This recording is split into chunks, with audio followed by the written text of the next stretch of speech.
అందరికీ నమస్కారం అండి. ఈరోజు మనం అనురాధ గారు రచించిన ఆది అనే ఓ చక్కటి కథను విందాం. ఇక కథలోకి వెళ్దాం. అది కోనసీమలో ఒక పల్లెటూరు. తాత ముత్తాతల నుంచి ఆ ఊరు అలవాటైపోయింది. శర్మకు ఆ పచ్చని చేలు, కొబ్బరి తోటలు, పంట కాలువలు విడిచిపెట్టి ఆ ఊరు వదిలిపోవటం ఇష్టలేక ఆ ఊర్లోని స్థిర నివాసం ఏర్పరచుకున్నాడు. అవసరం లేకపోయినా కాలక్షేపానికి స్కూల్లో టీచర్గా పనిచేస్తున్నాడు. తన అభిప్రాయాలకు తగ్గ భార్య దొరకటం అతని అదృష్టంగా భావిస్తాడు. అందరూ పట్టణాలకు, అమెరికాకు వలసిపోతున్న రోజుల్లో పల్లెటూరులో కాపురం చేయడానికి ఇష్టపడే ఆడపిల్లలు ఉన్నారన్నదానికి నిదర్శనం శర్మ భార్య మీనాక్షి. అప్పుడప్పుడు ఆమెకు పట్నవాసపు గాలి చూపించడానికి హైదరాబాదు, సినిమాలు కావాలంటే అంబాజీపేటలో, అమలాపురమో వెళ్లటం చేస్తూ ఉంటాడు. పెళ్ళై ఇన్నేళ్లైనా ఎత్తిపొడుపులకు తావు లేకుండా నడుస్తోంది వాళ్ల దాంపత్యం.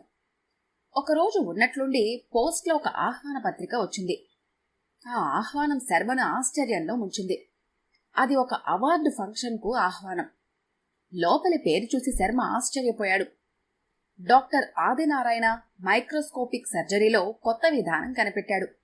అందుకే అతనికి అవార్డిస్తున్నారు. ఆ అవార్డు ఫంక్షన్కు ఆహ్వానం. చిన్ననాటి నేస్తం గుర్తుపెట్టుకుని ఆహ్వానం పంపాడు. శర్మకు చాలా సంతోషం వేసింది. వెళ్లటానికి నిశ్చయించుకున్నాడు. చూసి చాలా రోజులైంది. మీనాక్షి కూడా వస్తానంది. చెలో హైదరాబాద్ అంటూ అమలాపురంలో బస్సు ఎక్కారు. హైదరాబాద్లో దిగి తిన్నగా జూబ్లీహిల్స్లో ఉన్న ఆదినారాయణ ఇంటికి వెళ్లారు. ఆ బంగళాను చూసిన శర్మకు కళ్ళు తిరిగినంత పనయింది. ఎక్కడి ఆదినారాయణ? ఏ స్థితి నుంచి ఈ స్థితికొచ్చాడు? అతను పుట్టి పెరిగిన వాతావరణం శర్మకు తెలుసు కాబట్టి ఆశ్చర్యం వేసింది. ఆ దంపతులిద్దరినీ ఆదినారాయణ దంపతులు సంతోషంగా ఆహ్వానించారు. కౌగిలించుకుంటాడేమో అని చెయ్యి చాచిన శర్మకు షేక్ హ్యాండ్ ఇవ్వడానికి చెయ్యి ముందుకు చాచిన ఆదిని చూసి లిప్తపాటులో అది గ్రహించి అతని చెయ్యి అందుకొని షేక్ హ్యాండ్ ఇచ్చాడు. అతని స్పర్శలో శర్మకు అతను ఆశించినది దొరకలేదు. చిన్ననాటి అభిమానాలు ఇప్పుడు ఆశించడం వివేకం కాదనుకున్నాడు శర్మ. ఆదినారాయణ భార్య చాలా అందంగా ఉంది. ఆధునిక అలంకరణ ఆ అందానికి మెరుగులు పెట్టింది. పిల్లలిద్దరూ ముద్దుగా ముచ్చటగా ఉన్నారు. శర్మ ముద్దుగా ఆది అని పిలిచే ఆదినారాయణ ఫోన్లో తెగ బిజీగా ఉన్నాడు. నవ్వుతూ శర్మను ఒకసారి పలకరించాడు. ఆ తర్వాత ఆహ్వానం పంపడానికి శర్మ అడ్రస్ కోసం ఎంత కష్టపడ్డాడో చెప్పాడు. వాళ్ల కామన్ ఫ్రెండ్ నెల క్రితం హాస్పిటల్కి వచ్చినప్పుడు మాటల్లో శర్మ గురించి చెప్పి అడ్రస్ ఇచ్చాట. ఆ పల్లెటూరులో ఏముందని ఉండిపోయావరా? మా అందరిలోకి బ్రిలియంట్ స్టూడెంట్వి. అంతా చదువు చదివి స్కూల్లో టీచర్గా పనిచేస్తున్నావు. అదే ఇక్కడుంటే ఏ కాలేజీలోనో హెడ్ ఆఫ్ ది డిపార్ట్మెంట్గా ఉండేవాడివి అన్నాడు ఆది. అతని మాటలకు శర్మ తనలో తను నవ్వుకొని మనసులో అనుకున్నాడు. ఆ టీచర్ వృత్తిలో నేను పొందే ఆనందాన్ని వాడికి చెప్తే అర్థమవుతుందా? ఒక శిల్పి రోడ్డు పక్కనున్న రాయిని అందమైన శిల్పంగా మార్చగలిగితే ఆ శిల్పాన్ని చూసినప్పుడు ఆ శిల్పి పొందే ఆనందాన్ని ఎవరైనా వెలకట్టగలరా? శర్మ ఎంచుకున్న వృత్తి కూడా అతనికి అలాంటి తృప్తినే ఇస్తుంది. అందుకే ఒక చిరునవ్వు నవ్వి, ఆ పల్లెలో ఉన్న ఆనందం నాకు ఇక్కడ ఉండదురా. జిహ్వకో రుచి, పుర్రుకో బుద్ధి అన్నారు. నేను ఉద్యోగం చేసేది కూడా నాకు ఒక వ్యాపకం ఉండాలని కాని డబ్బు కోసం కాదు కదా. అందరూ పట్నాలకు ఎగబడితే పల్లెలు బోసిపోతాయి అన్నాడు. సరేలే నీ గాంధీ సిద్ధాంతాలు అంటూ ఇల్లంతా చూపించాడు. ఇంట్లో ప్రతి అంగుళం అతని ప్రగతిని, హోదాను చూపిస్తోంది. 2 చేతులా సంపాదిస్తున్నట్లున్నాడు. ఇంటి నిండా నౌకర్లు. ఆది భార్య పనివాళ్లకు పనులు పురమాయిస్తూ మధ్య మధ్యలో సెల్ ఫోన్లో మాట్లాడుతుంది. పిల్లలిద్దరూ కూడా వాళ్ళ సెల్ ఫోన్లో చెవికి ఆనించుకుని బిజీగా ఉన్నారు. ఈ సెల్ ఫోన్లొచ్చాక కమ్యూనికేషన్ పెరిగిన మాట నిజమే. కానీ వ్యక్తిగతంగా, ప్రత్యక్షంగా ఒకరితో ఒకరు మాట్లాడటం తగ్గిపోయింది. ఎదురుగుండా ఉన్నప్పుడు మాట్లాడటానికి టైం లేదు. తర్వాత ఫోన్ చేస్తాలే, ఫోన్లో మాట్లాడుకోవచ్చని ఆలోచిస్తున్నాడు. ఒకరి ఎదురుగా ఒకరు కూర్చొని ఆత్మీయంగా మాట్లాడుకుంటే ఉండే ఆనందంలోని అనుభవాన్ని మానవాళి మర్చిపోతుందని అనిపిస్తోంది. పిల్లల చేతుల్లో ఉన్న ఫోన్లు ఒక్కొక్కదాని ఖరీదు ఒక సామాన్యుడి ఇంట్లో 6 నెలల లోటు లేకుండా తిండి తినవచ్చు. అంత చిన్నపిల్లలకు సెల్ ఫోన్లు, అందులో అంత ఖరీదైనవి అవసరమాని శర్మకు అనిపించింది. సెల్ ఫోన్తో వచ్చే ఉపద్రవాలు తెలిసి కూడా ప్రతివాడు ఒక పూట భోజనం లేకుండా ఉండగలుగుతాడేమో కానీ సెల్లు లేకుండా బ్రతకలేకపోతున్నాడు. సెల్ ఫోన్ కొంతమందికి తప్ప మిగిలిన వారికి స్టేటస్ సింబల్, ఒక ఆభరణం మాత్రమే. శర్మ మీనాక్షులకు మేడ మీద ఒక గది కేటాయించారు. ఇద్దరూ ఆ గదిలో ప్రవేశించి తమ వెంట తెచ్చుకున్న చిన్న సూట్ కేసు ఒక మూలగా పెట్టారు. ఆ పడక గది అలంకరణ ఒక 5 స్టార్ హోటల్ని మరిపిస్తోంది. అందమైన నగిషీలు ఉన్న డబుల్ బెడ్, దానిమీద లేత రంగు ప్రింటున్న దుప్పటి, కిటికీలకు సిల్క్ కర్టన్లు. ఆ రూంలోంచి బయటికి వెళ్లాల్సిన అవసరం లేకుండా అన్ని ఆధునిక సౌకర్యాలు ఉన్నాయి. ఒక చిన్న ఫ్రిడ్జ్, దాని నిండా డ్రింకులు, కూల్ డ్రింకులు, దానికి తగ్గ గ్లాసులు ఉన్నాయి. ఒకవైపు మంచం ఉంటే ఇంకొక వైపు చిన్న సోఫా, సెంటర్ టేబుల్, దానిమీద రకరకాల మ్యాగజైన్స్. స్నానం చేద్దామని అనుకుని మీనాక్షిని బట్టలు తీసి ఇమ్మని అడిగాడు శర్మ. మీనాక్షి శర్మ బట్టలతో పాటు తన బట్టలు కూడా తీసుకుంది. బాత్రూంలోకి ప్రవేశించిన శర్మ ఆ విశాలమైన బాత్రూము, దాంట్లో ఉన్న సౌకర్యాలు చూసి ఆశ్చర్యపోయాడు. ఇలా ఆశ్చర్యపోవటం మొదలు పెడితే లాభం లేదని తన ఆలోచనకు ఫుల్ స్టాప్ పెట్టాడు. అతను స్నానం చేసి వచ్చేసరికి గదిలో ఒక మూల ఉన్న ఫోన్ మోగింది. తనకెవరు ఫోన్ చేస్తారు అనుకుంటూనే ఫోన్ ఎత్తాడు. క్రింద నుంచి ఆది ఫోను. తొందరగా తెమిలొస్తే కలిసి బ్రేక్ఫాస్ట్ చెయ్యొచ్చు అని. మీనాక్షి శర్మ తయారై వచ్చేసరికి ఆది, అతని భార్య, పిల్లలు బ్రేక్ఫాస్ట్ టేబుల్ దగ్గర కూర్చొని ఉన్నారు. సినిమాల్లో చూపించినట్లు టేబుల్ మీద ఎన్నో రకాలు. శర్మకైతే ఆ ఇంట్లో వాతావరణం అంతా కృత్రిమంగా అనిపించింది. ఎంత వద్దనుకున్నా తానెరిగిన చిన్ననాటి ఆదినారాయణ ఇంటి వాతావరణం శర్మ కళ్ల ముందు కదలాడింది. యాంత్రికంగా టిఫిన్ ముగించాడు. నా అవార్డు ఫంక్షను రేపురా. ఈరోజు నువ్వు మీ ఆవిడ ఎక్కడైనా తిరిగి రావాలంటే తిరిగి రండి. కారు, డ్రైవరు ఉన్నారు. నేను హాస్పిటల్కి వెళ్ళిపోతున్నాను. రేణుక రేపటి ఫంక్షన్ హడావిడిలో బిజీగా ఉంటుంది. కాబట్టి మీరు ఏమీ అనుకోకుండా కావలసిన విధంగా ఎంజాయ్ చేయండి. రేపు ఫంక్షన్కు మన ఫ్రెండ్స్ చాలా మంది వస్తారు అంటూ బూట్లు టకటకలాడించుకుంటూ వెళ్ళిపోయాడు. శర్మ మీనాక్షిని అడిగాడు, ఎక్కడికైనా వెడదామా అని. మీనాక్షి, రేపు ఫంక్షన్ అయ్యాక ఆలోచించచ్చులేండి అంది. సరే అని ఇద్దరూ మేడపైన గదిలోకి వెళ్లి కూర్చున్నారు. మీనాక్షి టీవీ ఆన్ చేసి ఏదో సినిమా చూడటం మొదలుపెట్టింది. మంచం మీద వాలిన శర్మ చిన్ననాటి స్మృతుల్లోకి వెళ్లిపోయాడు. శర్మ, ఆది, వెంకట్, కిరణ్, సూరిగాడు, సత్తిగాడు వీళ్ళందరూ 1వ క్లాసు నుంచి సహోద్యాయులు. స్కూల్లో చేసే అల్లరే కాక చెరువులో ఈతలు కొట్టటం, మామిడి తోటలో మామిడికాయలు దొంగతనంగా కోసుకుని తిని ఆ తోట వాళ్లతో తిట్లు తినటం, అవన్నీ తలుచుకుంటే ఒక విధమైన ఆనందంతో పాటు ఆ కోతి పనులు తామే చేసేవాళ్లా అనిపిస్తుంది. వీళ్లకు ఊళ్ళో కూడా కోతిమూక అనే పేరు. ఎంత అల్లరి చేసినా అందరూ చదువులో ఉద్దండ పిండాలు. అందుకే స్కూల్లోనూ ఊళ్ళోనూ కూడా వీళ్ల పనులకు పెద్ద ప్రతిఘటన ఉండేది కాదు. పెద్దవాళ్లు కేకలేయకపోతే వీళ్లు చెడలవాట్లు నేర్చుకుంటారేమోనని వెధవ పనులు చేయకండ్రా అంటూ అప్పుడప్పుడు హెచ్చరిస్తూ ఉండేవారు. ఒకసారి శర్మ వాళ్ల తోటలోకి వెళ్లి కొబ్బరి బొండాలు ఎవరు ఎన్ని తాగుతారని పందెం వేసుకున్నారు. సూరిగాడు ఒక్కడే పందెంలో గెలిచాడు. ఒక్కసారిగా 8 బొండాలు తాగాడు. మిగిలిన వాళ్లు ఒకరు 3, ఒకరు 4, అంతకన్నా ఎక్కువ తాగలేకపోయారు. అనుకున్న పందెం ప్రకారం అందరూ కలిపి 20 రూపాయలు ఇచ్చారు. సూరిగాడిగా పిలువబడే సూర్యనారాయణకు హీరో ఫోజులు కొడుతూ ఆ 20 రూపాయలు తీసుకున్నాడు. ఆ 20 రూపాయలు పెట్టి అందరూ అమలాపురంలో సినిమా చూశారు.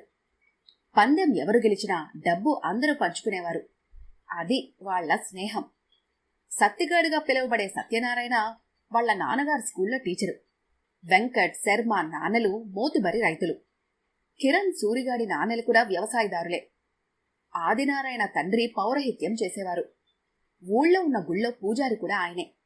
ఒక పాత పెంకుటిల్లు, 1 ఎకరం పొలం తప్ప పెద్ద చెప్పుకోదగ్గ ఆస్తి లేదు. ఆదినారాయణ మొదట్నుంచి చదువులో చురుకుగా ఉండేవాడు. ఆది వాళ్ల నాన్నగారు సుబ్రహ్మణ్యం గారు కూడా వాడు బాగా చదువుకొని ఉద్యోగం చెయ్యాలని ఆశపడేవారు. తనలాగా వాడు చాలని బ్రతకకూడదన్న స్థిర నిశ్చయం ఆయనకుండేది. ఆదికి ఒక చెల్లెలు, ఇతని కన్నా 4 ఏళ్లు చిన్నది. ఆది వాళ్ల అమ్మగారు మహాలక్ష్మమ్మగారు. మహా దొడ్డ ఇల్లాలు. గ్రామంలో అందరికీ చేదోడు వాదోడుగా ఉంటూ ఎవరికి ఏ సహాయం కావలసినా చేసిపెట్టి వాళ్ళిచ్చిన తృణమో పనమో పుచ్చుకొని జాగ్రత్తగా ఇల్లు గడిపి ఆది కూడా అందరితో సమానంగా మంచి బుట్టలు వేసుకోవాలని తాపత్రయపడేది. ఆవిడ శ్రమ మూలాన ఆది ఎప్పుడూ వాళ్ల గ్రూప్లో మంచి బట్టలు లేవని కించపడాల్సిన అవసరం లేకపోయింది. వాళ్ళ అమ్మగారికి అందరి ఆడవాళ్లలాగా ఆదిగాడి మీద వంశాంకురం అని ఎనలేని ప్రేమ. కూతురు జానకిని ఎప్పుడూ ఆడపిల్లని చిన్న చూపు చూసేది. కూర, పండు, కొబ్బరి ముక్క, గుళ్ళో ప్రసాదం అన్నీ ముందు ఆ దేవుడి తర్వాత ఆదికే నైవేద్యం. చిన్నతనం కొద్దీ జానకి ఎప్పుడైనా దెబ్బలాడినా, నీకెందుకే ఆడపిల్లవు, వాడితో నీకు సాపత్యమేమిటి అంటూ చిన్నగా చీవాట్లు పెట్టేవారు. తల్లి సంగతి తెలిసి నోరు మూసుకునేది. చిన్నపిల్ల కాబట్టి తల్లి చూపే ఈ వ్యత్యాసం జానకికి అర్థమయ్యేది కాదు. ఈ వ్యత్యాసం జానకేమిటి, శర్మకి కూడా అర్థమయ్యేది కాదు. ఎందుకంటే వాళ్ళింట్లో అతని తమ్ముడికి, చెల్లికి, అతనికి అన్నీ ఒకేలా చేసేవారు. ఆడపిల్ల అని వాళ్ళ చెల్లికి ఏది తక్కువ చేయడం జరిగేది కాదు. కొంచెం ఎదగాక ఆవిడ ప్రేమలోని ఎక్కువ తక్కువల లాజిక్కు అటు జానకి ఇటు శర్మకు అర్థమవటం మొదలుపెట్టింది. అందుకని ఆవిడ ధోరణి పట్టించుకోవటం మానేశారు. ఆది 10th లోనూ ఇంటర్లోనూ స్టేట్ ఫస్ట్ వచ్చాడు. శర్మ తప్ప అందరూ ఎంసెట్ రాశారు. ఆదికి చిన్నప్పటినుంచి డాక్టర్ అవ్వాలని కోరిక. కాని అతనున్న పరిస్థితుల్లో అది తీరని కోరిక. సుబ్రహ్మణ్యం గారు తన తలకెత్తుకోలేని బరువుని వద్దన్నారు. మహాలక్ష్మమ్మగారు మాత్రం ఆదిని సమర్థించారు. ఆవిడ మొండి పట్టుదల చూసి ఏం చేయాలో పాలుపోలేదు. ఉన్న ఎకరం పొలం అమ్మేయమంది ఆవిడ. ఆ పొలం ఉంటేనే అంతంత మాత్రంగా ఉన్న వాళ్ల జీవన నౌక అది అమ్మేస్తే ఇంకా కుంటుపడుతుందన్న విషయం సత్యం. అలాంటప్పుడు ఆ నిర్ణయం సబబు అవునా కాదా అని ఆలోచించాలి. కీడించి మేలంచమన్నట్లుగా ఇంతా చేసి వాడు ముసలితనంలో మనల్ని చూడకపోతే మన గతి, జానకి గతి ఏమిటి అన్న ఆయన మాటలు ఖాతరు చేయకుండా నా కొడుకు అలాంటి వాడు కాదు అని తీసిపారేసింది. ఆది వాళ్ల నాన్నగారికి అన్ని విషయాల్లో శర్మ నాన్నగారి సలహా తీసుకోవటం అలవాటు. అందుకే ఒకరోజు రాత్రొచ్చి ఆది చదువు గురించి, భార్య పట్టుదల గురించి చెప్పారు. శర్మ నాన్నగారికి ఆది అంటే అభిమానం. చదువులో అతని శ్రద్ధ చూసి ముచ్చట పడేవారు. అప్పటిదాకా ఆ ఊళ్ళో డాక్టర్ చదివిన వాళ్ళు ఎవరూ లేరు. ఆ గ్రామంలో ఒక డాక్టర్ తయారవుతున్నాడన్న ఆనందం, అతని తల్లిదండ్రుల్ని, ఆ గ్రామాన్ని ఉద్ధరిస్తాడన్న ఆశ. ఆ ఆశతో సుబ్రహ్మణ్యం గారికి సహాయం చేసే ఉద్దేశంతో శర్మ నాన్నగారు సుబ్రహ్మణ్యం గారితో, మీరేవీ అనుకోనంటే ఆ పొలం నేనే కొంటాను, మార్కెట్ రేట్ కన్నా ఎక్కువే ఇస్తాను, ఆది చదువు కోసం బ్యాంకులో వేయండి అన్నారు. ఆ మాటలకు సుబ్రహ్మణ్యం గారు కంటతడి పెట్టుకుని, మీ మేలు ఈ జన్మలో మర్చిపోలేను అంటూ శర్మ నాన్నగారి చేతులు పట్టుకుని కళ్ళకద్దుకున్నారు. అలా ఆది మెడిసిన్లో జాయిన్ అయ్యాడు. పొలం అమ్మిన డబ్బులో 10,000 మినహాయించి మిగిలిన డబ్బు ఆది పేరు మీద బ్యాంకులో వేసి పాస్బుక్ అతని చేతికిచ్చారు. శర్మ, సత్తిగాడు అమలాపురంలో BScలో జాయిన్ అయ్యారు. మిగిలిన వాళ్ళు ఒకరు IITలోనూ, ఒకరు బిట్స్ పిలానీలోనూ చేరి పల్లెటూరు వదిలేశారు. జానకి చదువు 10th క్లాస్తో ఆగిపోయింది. శర్మకు ఆమెంటే ఒక విధమైన ఆకర్షణ ఉండేది. కొంచెం పెద్దయ్యాకైతే ఆమెను పెళ్లి చేసుకుంటానని చెప్పే ధైర్యం వచ్చేదేమో. అప్పుడున్న పరిస్థితుల్లో అది ప్రేమ అని గ్రహించి పెద్దవాళ్లతో చెప్పే ధైర్యం లేదు. ఇంకో 2 ఏళ్లకు అమలాపురంలో పనిచేస్తున్న రామేశంతో జానకి పెళ్లయిపోయింది. ఆది ఫైనల్ ఇయర్లో ఉండగా సుబ్రహ్మణ్యం గారికి పక్షవాతం వచ్చింది. ఆది మధ్యలో వచ్చి ఒకసారి చూసి వెళ్లాడు. కాలక్రమేణా అతని రాకపోకలు తగ్గిపోయాయి. వాళ్లమ్మగారు శర్మ దగ్గరకొచ్చి బాధపడుతూ ఉంటే అతనికి చాలా ఉత్తరాలు రాశాడు శర్మ. ఏ ఒక్కదానికి సమాధానం లేదు. మంచాన పడ్డ భర్త, ఆదాయం లేదు. పొయ్యిలో పిల్లి లేవాలంటే దానికి డబ్బు కావాలి. చుట్టుపక్కల వాళ్ళు ఎన్నాళ్ళు సహాయం చేస్తారు? వైద్యానికి డబ్బు లేక ఆది వాళ్ళ నాన్నగారు మంచంలోంచి లేచే పరిస్థితి చేజారిపోయింది. ఆది గురించి తెలుసుకుందుకు శర్మ హైదరాబాద్ వెళ్లాడు. అతని జాడ తెలియలేదు. ఇంటి బాధ్యతలు ప్రగతికి ప్రతిబింబాలు అవుతాయని అతని గమ్యం చేరుకుందుకు స్వార్థం వైపు అడుగులు వేశాడన్న విషయం శర్మకు అవగతమైంది. ఎవర్ని అడిగినా అతని వివరాలు తెలియవన్నారు. ఎన్నాళ్ళని ఊరివారి దయాధర్మాల మీద ఆధారపడాలి? అసలే అభిమానస్తులు. ఏమైనా సహాయపడ్డానికి అల్లుడు కూడా ఏమంత గొప్పవాడు కాడు. అలాంటి పరిస్థితుల్లో ఏం చేయాలో తోచని స్థితిలో ఉన్నప్పుడు ఒక ఆశాకిరణం వాళ్ళ జీవితంలో పొడచూపింది. ఆ ఊరి కరణంగారి అబ్బాయి 40 ఏళ్ల తరువాత తిరిగి ఆ ఊరొచ్చాడు. ఉద్యోగరీత్యా హైదరాబాద్ వెళ్లిపోయాడు. పిల్లల పెళ్లిళ్లయ్యాక గ్రామంలో కాలుష్యరహితమైన వాతావరణంలో గడపాలన్న కోరికతో అక్కడకు రావటం జరిగింది. అలా గ్రామం వచ్చిన అతను వాళ్ల ఇంటిని రీమోడలింగ్ చేసి ఆధునిక పరికరాలన్నీ అమర్చుకున్నాడు. ఆ ఇల్లు తయారైన కొత్తలో ఊళ్ళో అందరూ విచిత్రంగా ఆ ఇల్లు చూడటానికి వెళ్తూ ఉండేవారు. అమెరికా నుంచి మనవలొస్తే వాళ్లకు అనువుగా ఉండేటట్లు బాత్ టబ్తో సహితంగా అమర్చబడ్డాయి. అతని భార్య అనారోగ్య కారణంగా ఇల్లు చూసుకుందుకు వంట చేయటానికి ఒక మనిషి కావాలి. గ్రామ పెద్దలందరూ కలిసి మహాలక్ష్మమ్మ గారిని ఒప్పించి ఆ ఉద్యోగానికి ఆమెను నియమించారు. ఆవిడ ఇంటికి దగ్గరగా ఉండటంతో ఆవిడకు ఈ పని సౌకర్యంగా ఉంది. మధ్య మధ్యలో వచ్చి భర్తను కూడా చూసుకుందుకు అనువుగా ఉండేది. అలా ఆవిడ సమస్య ప్రస్తుతానికి పరిష్కరించబడింది. కొన్నాళ్లకు సుబ్రహ్మణ్యం గారు కాలం చేశారు. ఆ కూలిపోతున్న ఇంట్లో ఒక గదిలో మహాలక్ష్మమ్మ గారు కాలం వెళ్లదీస్తున్నారు. ఆ గ్రామంలో ఇంకా మంచితనం మిగులుంది అనడానికి నిదర్శనం రాబడి లేని ఆవిడ జీవితమే. ఏవండి అన్న మీనాక్షి పిలుపుతో ఈ లోకంలోకి వచ్చాడు శర్మ. 1 గంట అయ్యింది. కింద నుంచి భోజనాలకు పిలుపొచ్చింది. మీ నిద్ర అయిపోతే భోంచేసొద్దాం అంది. ఇంతసేపు భర్త నిద్రపోతున్నాడు అనుకుంది. బాల్య స్మృతుల్లో మునిగిపోయాడన్న సంగతి మీనాక్షికి తెలియలేదు. భోజనం చేసి పైకొచ్చారు. మర్నాడు తెల్లవారుతూనే ఇంట్లో హడావిడి మొదలైంది. రేణుక ముందు రోజే బ్యూటీ పార్లర్కు వెళ్లి వచ్చింది. ఈ ఫంక్షన్ కోసం రేణుకకు 20,000 రూపాయల ఖరీదు చేసే చీర కొన్నాడు ఆదినారాయణ అని మీనాక్షి శర్మకు ఇన్ఫర్మేషన్ ఇచ్చింది. జాగ్రత్త, నీ చీర ఆవిడ చీర ముందు వెలవెలపోతుందేమో అని జోక్ చేశాడు శర్మ. చాలండి సంబడం, ఆవిడ స్టేజ్ మీదకు వెడుతుంది. అదీకాక అవార్డొచ్చింది ఆవిడ మొగుడికి. అయినా మనకు ఎదుటి వాళ్లతో పోల్చుకునే అలవాటు లేదు కదా. మన ఇష్టం వచ్చినట్లు మనం ఉంటాము. ఎందుకైనా మంచిదని మీ అమ్మగారు మన పెళ్లికి కొన్న పెద్ద పట్టు చీర తెచ్చుకున్నాను.